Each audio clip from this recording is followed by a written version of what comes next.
Hello दोस्तों। बहुत सारे मेरे सब्सक्राइबर्स जो मेरे इंग्लिश चैनल पे सब्सक्राइबर्स हैं सिंपल लर्निंग टिप्स के, उन्होंने मुझसे बहुत बहुत बार पूछा है कि आप क्यों हिंदी में वीडियो नहीं बनाते। तो मेरा ये था रिप्लाई था कि मेरी हिंदी उतनी अच्छी नहीं है। तो जितना मैं तो लेकिन आज मैंने सोचा कि चलो हिंदी में भी थोड़ा ट्राई कर लेती हूँ, क्योंकि बहुत सारे कमेंट्स आ रहे थे कि आप हिंदी में भी वीडियो बनाइए। तो इसीलिए मैंने ये चैनल शुरू किया है।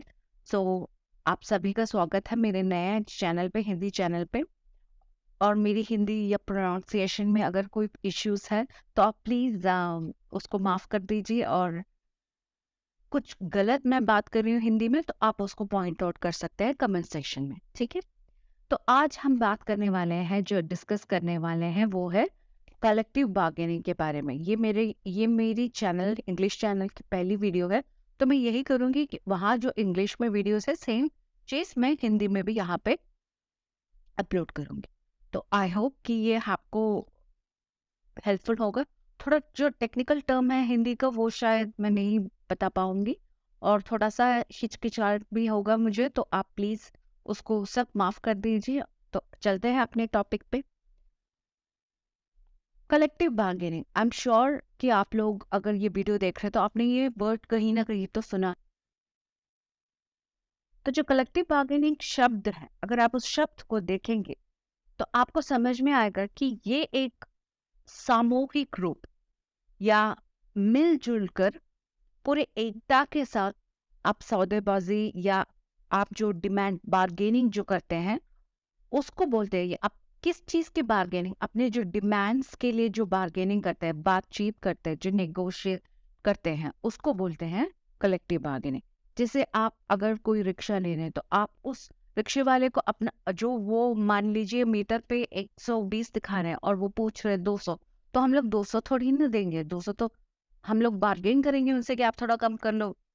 तो वो बोलेंगे कि शायद 150, आप थोड़ा 30 रुपए ज्यादा दीजिए। तो इस तरह जो बार्गेनिंग हम अपने डे टू डे लाइफ में भी करते हैं, इस तरह के बार्गेनिंग, उसी को एक इंडस्ट्री लेवल में या ऑर्गेनाइजेशन लेवल में कलेक्टिव बार्गेनिंग बोलते हैं।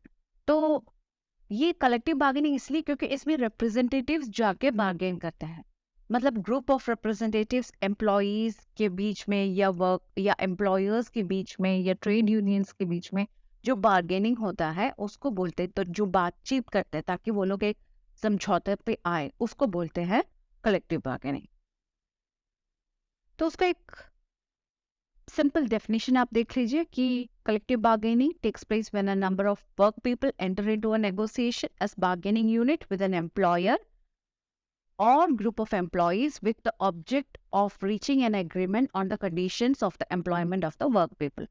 इसका बस बहुत आसान सा यही मीनिंग है कि आप अपने एम्प्लॉयर के साथ या तो अकेले जाके आप बात करोगे या फिर ग्रुप ऑफ एम्प्लॉयज, जैसे मैंने बोला रिप्रेजेंटेटिव्स, ट्रेड यूनियंस के जो रिप्रेजेंटेटिव्स होते हैं वो लोग जाके बात करते हैं किस चीज़ का, अपनी डिमांड्स के बारे में। मतलब आपका वर्किंग कंडीशन हो सकता है, आपका जो वेतन है, अगर आप वेज से अपने वेजेस या सैलरी से खुश नहीं है, आपको लगता है कि आपके स्वास्थ्य के लिए ये कंपनी ठीक नहीं है, आपके हेल्थ के लिए इश्यूज है, तो आप इन सारी चीज़ों के लिए बार्गेन कर सकते हैं। उसी को ही कलेक्टिव बार्गेनिंग बोलते हैं। जो सौदेबाजी हम लोग करते हैं उसी को कलेक्टिव बार्गेनिंग बोलते हैं।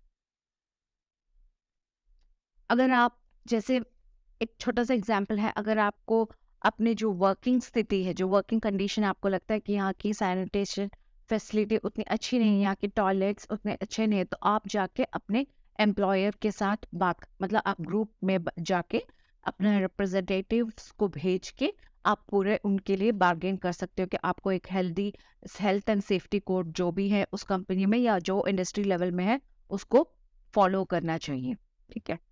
तो आई होप कि आपको समझ में आ गया होगा कि कलेक्टिव बार्गेनिंग का बेसिक्स क्या है। कॉन्सेप्ट ऑफ कलेक्टिव बार्गेनिंग वो भी बहुत ही सिंपल है।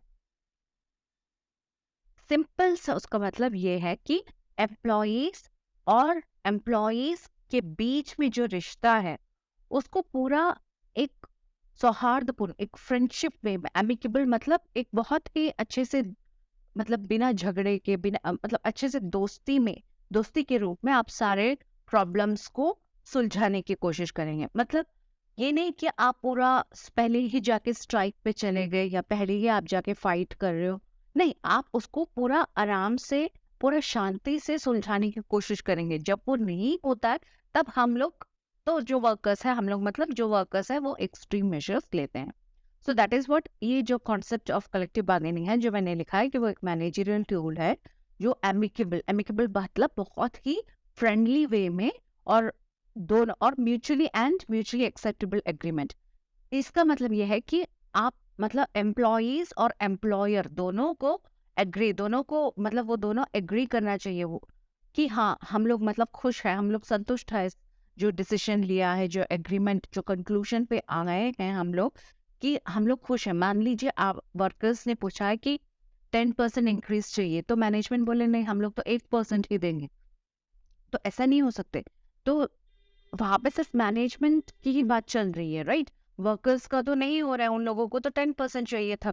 तो फिर दोनों बातचीत करके फिर आपस में समझौता में आया कि चलो ठीक है, आपका भी नहीं मेरा भी नहीं, हम लोग 8.5 या 8% आपका इंक्रीज कर देते। तो एम्प्लॉयज भी ठीक है, खुश है कि चलो 8%। This is just an exam, ये सिर्फ एक एग्जाम्पल है। आप प्लीज इसको एग्जाम में ऐसे ही मत लिखिए, कुछ अच्छा सा एग्जाम्पल्स दीजिए एग्जाम में जब लिखेंगे तो इसका बेसिकली यही है। और 8.5 मतलब मैनेजमेंट को भी है कि चलो देखते इतना तो काम करते ही हैं एम्प्लॉय, तो एम्प्लॉयर भी खुश है कि हाँ हम लोग 8.5% देंगे। तो यही है कलेक्टिव बार्गेनिंग का जो जिस्ट होता है, विशेषता है। What are the features of collective bargaining?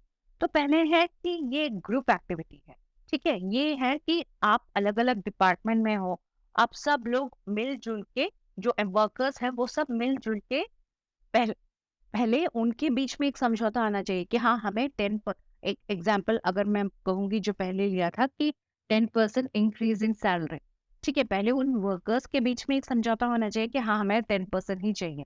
ये नहीं कि एक बोले कि हाँ मुझे 50% चाहिए, दूसरे बोले कि मुझे 20% चाहिए, 30% चाहिए, ऐसा नहीं। पहले वर्कर्स के बीच में एक समझौता होना चाहिए, उसके बाद सब लोग इकट्ठे होकर मिलजुल के फिर मैनेजमेंट के पास बार्गेनिंग के लिए जाना चाहिए। तो ये बेसिकली एक ग्रुप एक्टिविटी है, ठीक है। एक जैसे एक सिंपल बहुत ही बेसिक सा अगर मैं एग्जांपल दूंगी तो मान लीजिए जब हम छोटे थे, या जब हमें मतलब हम जब तक हमें सैलरी नहीं मिलता तब तक हम लोग अपने माँ बाप पे ही डिपेंडेंट होते हैं, राइट, पैसे के लिए। तो मान लीजिए हमें एक कार चाहिए, तो हमारे पेरेंट्स ने बोला नहीं कार नहीं मिलेगा, चलो मोबाइल दे देते। फिर हम लोग उनको बताएंगे कि हमें किस तरह का मोबाइल चाहिए, मे बी हमें एक आईफोन चाहिए, तो वो नहीं मानेंगे। तो फिर हम लोग क्या करेंगे, हम अपने भाई बहन कजिन चाचा चाची सब लोगों को बोलेंगे कि आप जाके थोड़ा मम्मी से बात कर लीजिए, थोड़ा पापा से बात कर लीजिए कि हमें ये मोबाइल मिल जाए, आईफोन जो लेटेस्ट वर्जन है वो मिल जाए, ठीक है। तो आप वो उसी चीज को कलेक्टिव बार्गेनिंग बोलते हैं कि आपने अपनी फैमिली मेंबर सबको एक साथ जोड़ लिए, और सबको आप बोल रहे हैं कि आप अपने लिए बात करो, आपका जो डिमांड है वो फुलफिल हो जाए, उसके लिए आप जाके अपने मम्मी पापा से बात करो। तो वो होता है ग्रुप एक्टिविटी। तो ये बहुत बहुत ही सिंपल सरल सा एग्जाम्पल है। मुझे उम्मीद है कि आप लोगों को ये समझ में आया होगा। नेक्स्ट है लेवल्स ऑफ एक्टिविटी। ना लेवल्स ऑफ एक्टिविटी मतलब जैसे मैं एग्जाम्पल के साथ आपको समझाती हूँ कि मान लीजिए कोई कार मैन्युफैक्चरिंग इंडस्ट्री है, एक एक प्लांट है। तो उस प्लांट पे कोई इश्यू हो गया है या कुछ एचआर इश्यूज चल रहा है, कुछ मैन्युफैक्चरिंग इश्यूज चल रहा है। तो पहले उस पर्टिकुलर प्लांट, लेट्स से कोई दिल्ली कोलकाता कहीं पे भी एक इशू आ गया, ठीक है। मान लीजिए एक सिटी, लेट्स से दिल्ली, वहाँ पे एक इशू आ गया किसी plant manufacturing car manufacturing plant पे। तो वहाँ के वर्कर्स जो है मैनेजमेंट के साथ बार्गेनिंग करे, तो वो ठीक नहीं हुआ। फिर क्या हो गया, वो क्या करते हैं, वहाँ के जो यूनियंस हैं वहाँ थोड़ा नेक्स्ट लेवल पे जाके, जो यूनियन है वहाँ वर्कर्स के, वहाँ जाके उन्होंने बोला कि आप हमारे लिए बार्गेन करो। शायद वो भी फेलियर हुआ होगा। तो पूरा जो प्लांट इंडस्ट्री है, मतलब जो अलग अलग जगह पे है, मान लीजिए मुंबई कोलकाता लखनऊ, जो भी फेमस सिटीज है, वहाँ पे जो भी कार मैन्युफैक्चरिंग प्लांट के वर्कर्स है, सब मिलके एक साथ बार्गेन करने लगे। अगर तब भी नहीं हुआ तो फिर नेशन वाइड पूरा पूरा सॉरी फर्स्ट स्टेट वाइड होगा, मतलब एक पूरा एक स्टेट के बेसिस पे होगा। अगर तब भी नहीं माने तो फिर एक नेशन वाइड होगा, पूरा राज्य पे उसका असर पड़ेगा। तो ये है लेवल्स ऑफ एक्टिविटी। आप एक एक लेवल बढ़ाएंगे जब तक आपके मांगे पूरी नहीं होंगी। तो फ्लेक्सिबिलिटी, फ्लेक्सिबिलिटी मतलब जो आप, ये नहीं कि आपने पूछा कि आपको 10% सैलरी इंक्रीज चाहिए तो आप उसी में ही अड़े रहेंगे कि जितना हो सके आप मतलब वर्कर्स अड़े रहेंगे कि मुझे 10% ही चाहिए। लेकिन ऐसा नहीं कि आप उसी पे ही अड़े रहेंगे और आपने सारा काम बंद कर दिया, ऐसा नहीं हो सकता ना। तो आपको नुकसान भी नहीं होना चाहिए क्योंकि आपको भी तो सैलरी चाहिए। तो आप लोग ये तो वर्कर्स जो है पूरा एक थोड़ा सा फ्लेक्सिबल होना चाहिए कि नहीं चलो 10% नहीं तो 8% में ये काम चल जाएगा, इस तरह। सेम में मैनेजमेंट भी ये नहीं बोल सकते कि हाँ हम लोग सिर्फ 1%, आपने 10% पूछा, हम लोग सिर्फ 1% ही इंक्रीज करेंगे। उन लोग मैनेजमेंट को भी उस पे जिद नहीं करना चाहिए कि हम लोग सिर्फ 1% ही देंगे। तो वो लोग भी थोड़ा फ्लेक्सिबल होना चाहिए। फ्लेक्सिबल मतलब थोड़ा सा उनको भी झुकना पड़ेगा कि हाँ हम लोग भी एक ना आपके ना हमारे, हम लोग भी एक बीच में आ जाता है कि चलो 8% हमें भी एग्रीएबल है। तो इस तरह एक फ्लेक्सिबल सिचुएशन होना चाहिए। जैसे मैंने पहले घर का एग्जाम्पल बताया कि आपने पूछा कि मुझे कार चाहिए घर पे मम्मी पापा से, तो वो बोले कि कार तो नहीं देंगे लेकिन हम लोग तुम्हें आईफोन देंगे। ठीक है, तो आप अगर जिद पकड़ के रखेंगे कि नहीं मुझे कार ही चाहिए, तो शायद मम्मी पापा का भी वो कार खरीद के ना दें और आपके हाथ से मोबाइल फोन भी चला गया, आपको आईफोन भी नहीं मिलेगा। तो इस तरह नहीं होना चाहिए। जब ऑर्गेनाइजेशन में वर्क करते हैं तो दोनों का एक म्यूचुअल एग्रीमेंट होना चाहिए। ठीक है, वही है फ्लेक्सिबिलिटी एंड वही है विन विन सिचुएशन कि दोनों को जीत होना चाहिए। ये नहीं कि सिर्फ एक ही का जीत हो, तो उस तरह का सिचुएशन नहीं होना चाहिए। दोनों पार्टीज पूरा पूरा मतलब सेटिस्फाई होना चाहिए कि हाँ ठीक है, हम लोग भी खुश है, मैनेजमेंट भी खुश है और वर्कर्स भी खुश है। ठीक है, तो ये है विन विन सिचुएशन। उसके बाद बिल्ड्स रिलेशन। देखिए, जब आप इस तरह अच्छे से डील करेंगे अपने वर्कर्स को और जो वर्कर्स मैनेजमेंट की कदर करेंगे और वो लोग भी सोचेंगे कि हाँ अभी शायद 10% सैलरी इंक्रीज नहीं दे सकते, अगले साल देंगे 20% करके।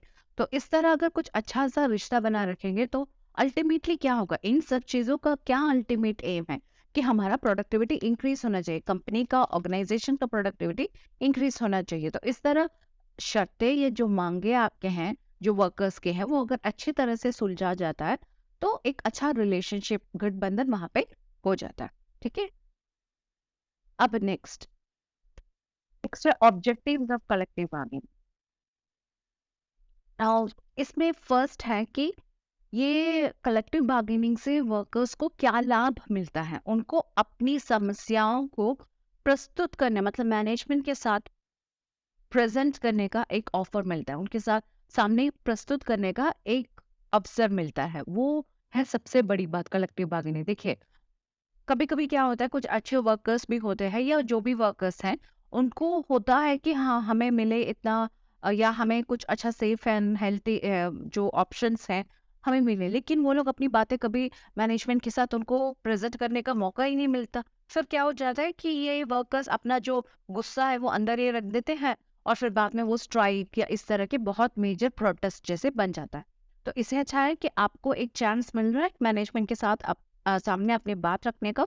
तो वो है main objective of collective bargaining. Next है कि आप देख सकते हैं facilitates reaching a solution acceptable to all the parties. जो मैंने पहले बताया कि जो सॉल्यूशन आ रहा है, जो सॉल्यूशन आपको मिल रहा है, उसमें दोनों लोगों को पूरा मतलब एग्री होना चाहिए कि हाँ हम भी खुश हैं, आप भी खुश हो। ठीक है, तो ये फिर से वही चीजें रिपीटेड हो रही है कि ये जो है पूरा एग्रीबल मैनर में कॉन्फ्लिक्ट और डिस्प्यूट पूरा रिजॉल्व हो जाता है कलेक्टिव बार्गेनिंग से और प्रिवेंट्स एनी कॉन्फ्लिक्ट। हाँ, कभी कभी ऑर्गेनाइजेशन, कभी कभी नहीं, मोस्टली ऑर्गेनाइजेशन में जब भी बार्गेनिंग होता है तो उसके बाद जब ये लोग कंक्लूजन पे रीच कर जाते हैं, मतलब कंक्लूजन उनको एक सुझाव, एक सोल्यूशन जब उनको मिल जाता है तो वो लोग एक कॉन्ट्रैक्ट उसमें बने रहते हैं ताकि फिर बाद में कोई प्रॉब्लम ना हो। ये मैनेजमेंट ना बोले कि मैनेजमेंट अपने डिसीजन जल्दी से फट से नहीं चेंज कर सकते और वर्कर्स भी अपना डिसीजन क्विकली नहीं चेंज। नेक्स्ट है कि देखिए सिक्स्थ पॉइंट आप देखिए कि resolve issues through third party. मतलब अगर अगर मान लीजिए कि ये जो बातचीत चल रही है अगर वो अच्छे से नहीं सुलझा रहा है तो थर्ड पार्टी, कभी कभी बाहर से भी लोग इन्वॉल्व होते हैं इन लोग in the sense mostly government appointed bodies या जो थर्ड पार्टी, ये समटाइम्स गवर्नमेंट ही इंटरफियर करके उसको सुलझा देते हैं, ठीक है। वही नेक्स्ट सब वही रिपीटेड है, तो इसलिए मैं नेक्स्ट वीडियो पे नेक्स्ट टॉपिक जो कि है collective bargaining process. Now collective bargaining का जो स्टेप बाय स्टेप प्रोसेस में फर्स्ट आता है प्रिपेयरिंग फॉर नेगोशिएशंस। नाउ इसका मतलब ये है कि आप जो बातचीत करने जा रहे हैं, जिस बात के लिए आप लोग मैनेजमेंट के पास, मतलब वर्कर्स जो है मैनेजमेंट के पास जा रहे हैं, उसके लिए पूरी तैयारी के साथ जाना चाहिए। ये नहीं कि आधा अधूरा कुछ आपने सुना, इधर से सुना उधर से सुना और वर्कर्स गए नेगोशिएशन के लिए, तब तक बिल्कुल मैनेजमेंट उनकी बात को बिल्कुल ध्यान ही नहीं देंगे, ठीक है। तो जब वर्कर्स को जाना होता है नेगोशिएशंस के लिए, तो प्रॉपर रिसर्च करना पड़ता है कि क्या ऐसा 10, मान लीजिए जो मैंने एग्जांपल दिया था 10% इंक्रीज, तो उनको पहले रिसर्च करना चाहिए कि क्या इंडस्ट्री वाइड पूरे देश में यही चल रहा है या कहीं और ये 10% इंक्रीज दे रहे हैं। पूरा इस तरह पूरी जानकारी के साथ जाना चाहिए। ये नहीं कि आधा अधूरा बना दिया, आधा अधूरा कुछ आपने सुन लिया और आप जा, और अगर बिना प्रिपरेशन के आप लोग जाओगे, मैनेजमेंट वर्कर्स जाएंगे मैनेजमेंट के पास, तो वो कभी भी उनकी मांगे पूरी नहीं करेंगे। तो जैसे मैंने बोला कि वर्कर्स के पास पूरा पूरा एविडेंस, पूरा सबूत, पूरा फैक्ट्स, रिसर्च, जो भी मटेरियल है, सब कुछ वो उन लोगों को गैदर करना है, कलेक्ट करना है और अपने नेगोशिएशंस के अच्छी सी तैयारी करनी चाहिए। नेक्स्ट है आइडेंटिफाइंग बार्गेनिंग इश्यूज। नाउ इसमें है कि आप किस बारे में बात करना चाह रहे हैं, आप किस बारे में बार्गेन करना चाहते हैं, वो आप पहले डिस्कस करेंगे। तो मोस्ट कॉमन इश्यू है जो वेजेस रिलेटेड, मतलब जो हमारे सैलरी, तनख्वाह जो मिलती है, जो वेतन मिलता है, उससे रिलेटेड होता है। नेक्स्ट है supplementary economic benefits. Now supplementary economic benefits मतलब जो पेंशन प्लान्स होते हैं वर्कर्स के, ठीक है, और जो उनकी छुट्टी होती है, कभी कभी उनको ये भी होता है कि छुट्टी लेना, तो ये नहीं कि छुट्टी लिया और सैलरी कट कर दिया, ऐसा नहीं होना चाहिए हमेशा। तो उनको छुट्टी के साथ सैलरी भी देना चाहिए। कभी कभी वो वेकेशन भी ले रहे, मान लीजिए 10 दिन का, 1 महीने का, अरे उन्होंने साल भर काम किया तो 1 महीने का या 1 हफ्ते का छुट्टी तो वो डिजर्व करते हैं। और उस टाइम पे भी ऐसा नहीं होना चाहिए कि तुम छुट्टी पे चले गए तो तुम्हारा सैलरी हम लोग काट देंगे, ऐसा मैनेजमेंट को नहीं करना चाहिए। तो ये सब, इन सब चीज़ों के लिए बार्गेनिंग करनी पड़ती है। नेक्स्ट जो भी है जैसे सप्लीमेंट्री इकोनॉमिक बेनिफिट्स, जो मैटर्निटी लीव है, पैटर्निटी लीव है, सब चीज़ें ये सप्लीमेंट्री इकोनॉमिक बेनिफिट्स में आता है। और भी है जैसे हेल्थ इंश्योरेंस, ठीक है। आप कभी कभी सैलरी से ही डिडक्ट, मोस्टली सैलरी से ही डिडक्ट होता है। कुछ कंपनीज फ्री में भी इंश्योरेंस देते हैं, आप वहाँ काम करते हैं तो बहुत सारे अच्छे कंपनीज इंश्योरेंस भी उनके साथ ही कवर हो जाता है। तो इस तरह के add on economic benefit, salary के अलावा जो भी एड ऑन बेनिफिट्स है वो सप्लीमेंट्री इकोनॉमिक बेनिफिट्स में आता है, ठीक है। नेक्स्ट है इंस्टीट्यूशनल इश्यूज। इंस्टीट्यूशनल इश्यूज में आता है आपके जो राइट्स हैं, ठीक है, एम्प्लॉयज के राइट्स, एम्प्लॉयर्स के राइट्स, जैसे उनका भी राइट्स होता है, एम्प्लॉयज वर्कर्स जैसे उनका जैसे इनका राइट्स होता है, वैसे ही एम्प्लॉयर्स का भी राइट्स होता है। यूनियन राइट्स, यूनियन का रिकॉग्निशन का जो राइट्स है, सारे इस तरह के रेगुलेशंस, वो सब इंस्टीट्यूशनल इश्यूज में आता है। जैसे मान लीजिए वर्क लाइफ बैलेंस, ठीक है, उसके लिए आप क्या कर रहे हैं, ये नहीं कि आपने बोला कि 12 घंटे काम करो, 20 घंटे काम करो और कोई ओवर टाइम नहीं है, मतलब ओवर टाइम ऐसा कुछ रेस्ट्रिक्टेड नहीं है ना, आप उसके लिए छुट्टी दे रहे, तो आप कैसे उसको बैलेंस करते हो, उसका क्या प्रोग्राम है, उस सारी इस तरह की चीज़ें इंस्टीट्यूशनल इश्यूज में आते हैं। फिर ऑल्सो जो होता है एम्प्लॉय स्टॉक ऑप्शन प्लान, ये सारी चीज़ें मैं आगे की वीडियोस में कवर करूंगी, मे बी इस वीडियो में नहीं, लेकिन आगे की वीडियोस में ज़रूर कवर करूंगी। तो ये सब इश्यूज जो है वो इंस्टीट्यूशनल इश्यूज में आते हैं। नेक्स्ट है एडमिनिस्ट्रेटिव इश्यूज, मतलब जो आपके अनुशासन में अगर आप लोग एम्प्लॉयज खुश नहीं है तो वो एडमिनिस्ट्रेटिव इश्यूज में आता है। जैसे मैंने पहले भी बताया कि स्वास्थ्य संबंधी कुछ इश्यूज है उस फैक्ट्री में या उस कंपनी में, तो उससे रिलेटेड आपके सुरक्षा संबंधित, जैसे ये कॉल सेंटर्स या आईटी कंपनीज में कभी कभी वर्क लेट नाइट शिफ्ट भी होता है, तो तब आप क्या सेफ्टी प्रोवाइड कर रहे हो अपने एम्प्लॉयज़ के लिए। सिर्फ लड़कियों को ही नहीं, लड़कों के लिए भी क्या सेफ्टी, मतलब आप प्रॉपर एक कैब ड्राइवर प्रोवाइड कर रहे हो क्या, उसमें कोई सिक्योरिटी है। तो इस तरह की चीज़ें सारे जो आपके अनुशासन रिलेटेड इश्यूज़ हैं, वो एडमिनिस्ट्रेटिव इश्यूज़ में आते हैं। जैसे जैसे अभी जो ये कोरोना का टाइम था, तो आप लोगों को, आप सबको पता है कि वर्क फ्रॉम होम एक नॉर्मल कल्चर हो गया है। दैट इज़, वो हमारा न्यू नॉर्मल हो गया है, ठीक है? पहले तो हम लोग सुनते थे कि हाँ, वर्क फ्रॉम होम है और कुछ लोगों को मिल भी जाता था।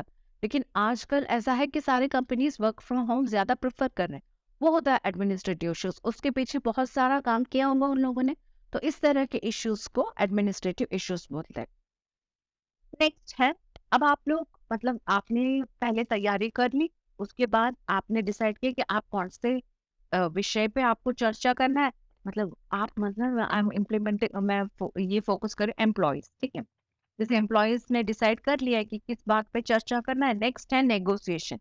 मतलब यूनियन अपनी मांगे मैनेजमेंट के आगे रखेंगे। यूनियन या जो रिप्रेजेंटेटिव्स हैं वर्कर्स के, वो अपनी मांगे, जो डिमांड्स हैं, वो मैनेजमेंट के आगे प्रस्तुत करेंगे, ठीक है? कभी-कभी हो सकता है कि ये चर्चा जो एक दिन में सुलझा जाएगा, कभी-कभी ये महीने, और कभी-कभी इतना बुरा हाल है कि कभी-कभी वो सालों तक चलेगा, ठीक है? तो इस तरह का होता है, नेगोशिएशंस का प्रोसेस चलता रहता है, उसमें इम्प्रूवमेंट्स होते हैं, चेंजेस आते हैं, तब भी नेगोशिएशंस चलता रहता है। कब तक चलता रहता है? रीचिंग द एग्रीमेंट, जब तक दोनों पक्ष अपने एक समझौते पे पहुंचते हैं, तब तक, एक निष्कर्ष समझौते पे पहुंचते तब तक नेगोशिएशंस चलता रहता है। और इस एक समझौते पे आने के लिए वो लोग बहुत सारे मेशर्स लेते हैं, कभी-कभी वोटिंग मेशर्स लेते हैं। तो इस तरह बहुत सारे कभी-कभी ऐसा होता है कि जो वोटिंग है, वोटिंग में भी लेटर में वोट करते हैं, नहीं तो मीटिंग, नहीं तो एक कॉन्फ्रेंस राउंड, कॉन्फ्रेंस टेबल रख के समझौते पे आते हैं। तो इस तरह बहुत सारे तरीकों से वो लोग एक समझौते पे आते हैं। और रैटिफाइंग द एग्रीमेंट मतलब, अगर दोनों पक्ष को उस समझौते से सहमत है, दोनों पक्ष तुल्य रूप में, ठीक है? ये नहीं कि एक खुश है, दूसरा खुश नहीं है, नहीं। दोनों पक्ष जब तक एक इक्वल रूप में, जब तक वो लोग सहमत है, तब तब वो जो मांगे हैं वो स्वीकार किया जाएगा, उसको रैटिफाई करा जाएगा कि हाँ, ठीक है, हम लोग संतुष्ट हैं, इसको रैटिफाई करो। जैसे मैंने बोला था, जो लीगल कॉन्ट्रैक्ट है, उसका जो जी लीगल जो भी उसका लीगल फॉर्मेलिटीज है, वो सब इस स्टेप में कंप्लीट होता है, ठीक है? तो इस इसके साथ मैं ये वीडियो ख़त्म कर रही हूँ। आई होप आपको लोगों को समझ में आया होगा कि कलेक्टिव बार्गेनिंग क्या है। जैसे मैंने बोला कि मेरे हिंदी अगर प्रोनाउंसिएशन या कुछ वर्ड्स मैंने गलत मीनिंग में यूज़ किया, तो आप लोग प्लीज़ माफ़ कर दीजिए। अगर आप कोई और टॉपिक भी डिस्कस करना चाहते हैं, तो आप प्लीज़ उस कमेंट बॉक्स में मेंशन कीजिए। और इस चैनल को सब्सक्राइब सब्सक्राइब कीजिए, लाइक कीजिए, शेयर कीजिए जिन लोगों को चाहिए। आई होप कि आपको एटलीस्ट बेसिक अंडरस्टैंडिंग मिला होगा कि कलेक्टिव बार्गेनिंग क्या है। आपको कुछ भी डाउट है तो प्लीज़ आप उसमें मेंशन कीजिए डिस्क्रिप्शन बॉक्स में। और बहुत ज़्यादा धन्यवाद कि आपने इस वीडियो को देखा। Thank you so much for subscribing this channel. You